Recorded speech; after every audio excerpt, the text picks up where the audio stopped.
Os oceanos cobrem 70% da superfície terrestre, abrigam 200 mil espécies conhecidas.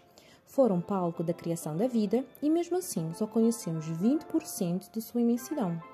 Por ser tridimensional, extremamente vasto e totalmente interconectado, o ambiente marinho é um local único, complexo e com muitas formas de vida completamente diferentes, dividindo o mesmo espaço. Mas como essas formas de vida se distribuem pelo globo? Sabemos que, no ambiente terrestre, diversas barreiras geográficas como montanhas, rios, mares e desertos impedem a passagem dos organismos de uma região para outra, deixando-os restritos a uma mesma área. Quando essas barreiras surgiram, há milhares de anos atrás, elas foram responsáveis por dividir comunidades e impedir que populações que antes se misturavam e se reproduziam entre si se encontrassem. Com o passar do tempo, essas diferentes populações foram adquirindo características diferentes que correspondem com o ambiente em que se encontravam e com os organismos com quem conviviam, gerando diferentes espécies que se originaram de uma só. Esse processo é chamado de vicariância.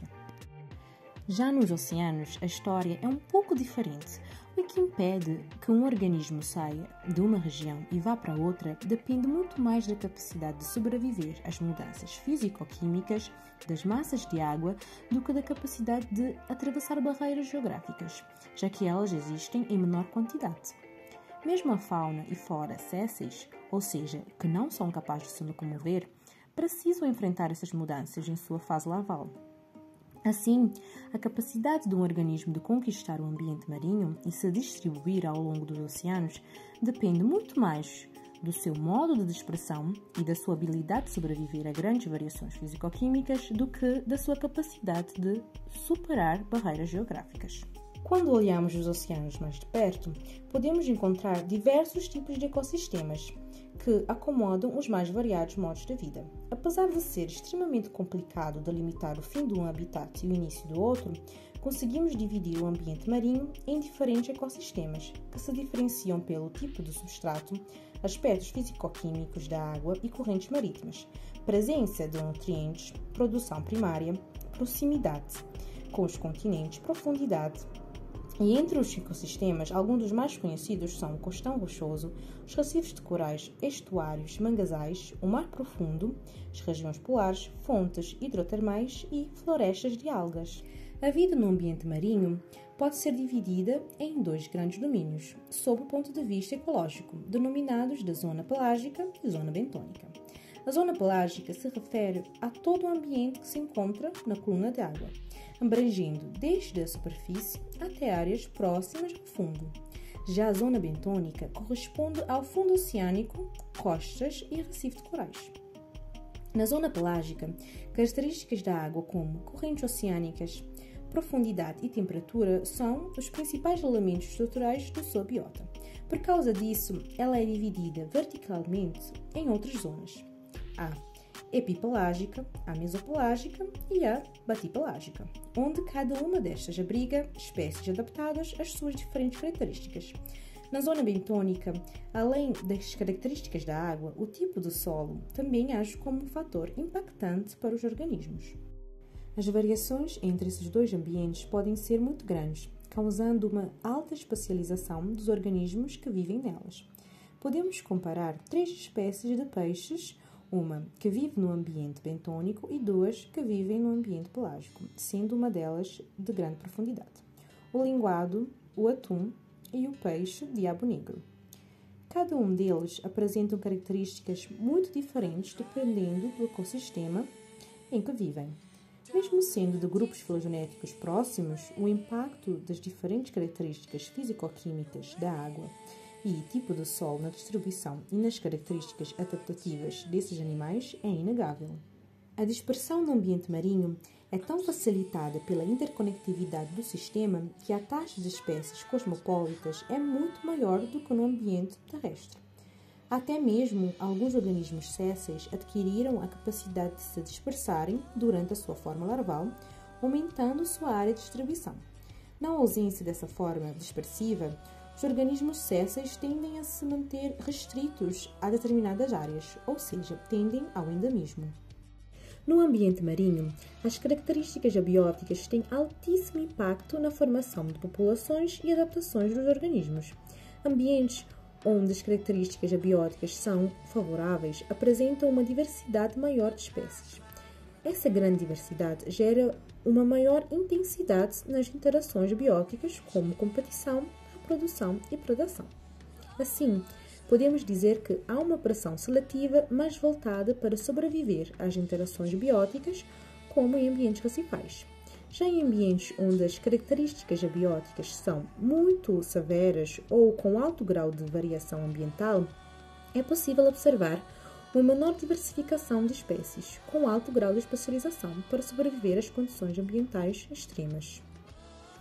A interconectividade entre os oceanos, além de influenciar na dispersão das espécies, também permite a existência de ecossistemas onde não há produção primária. A energia gerada na região onde há produção primária é exportada para regiões onde essa produção não existe devido à falta de luz.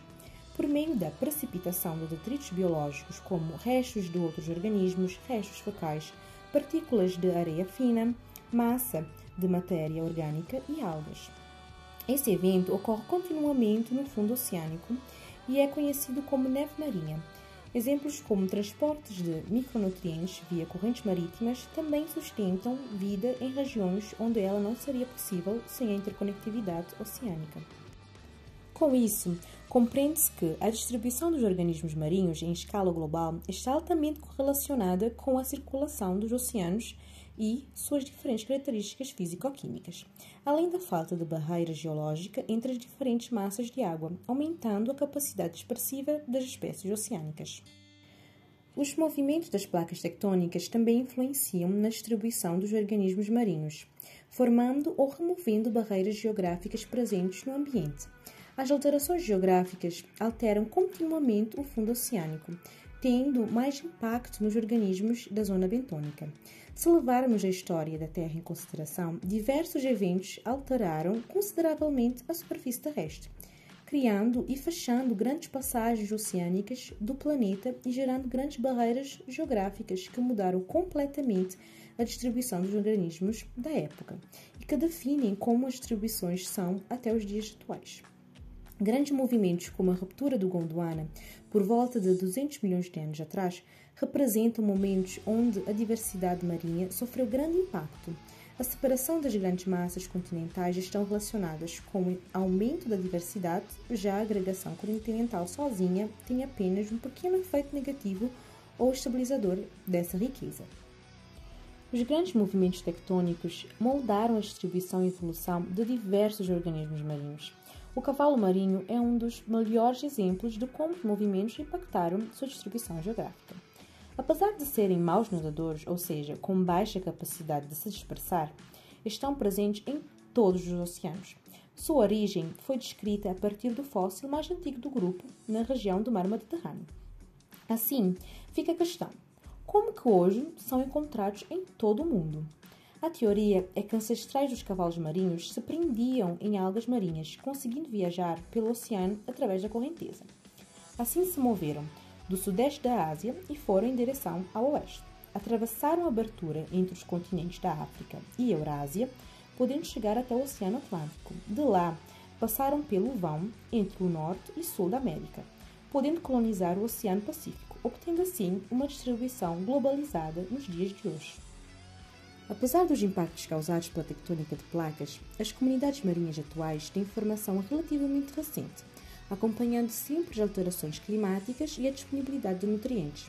Em resumo, podemos dizer que a comunidade marinha é altamente dinâmica e resiliente, com poucas espécies endêmicas, grandes taxas de migração entre as comunidades e alto grau de convergência e especialização, para garantir a sobrevivência tanto em ambientes extremamente severos quanto em ecossistemas com alta densidade demográfica e competição por recursos.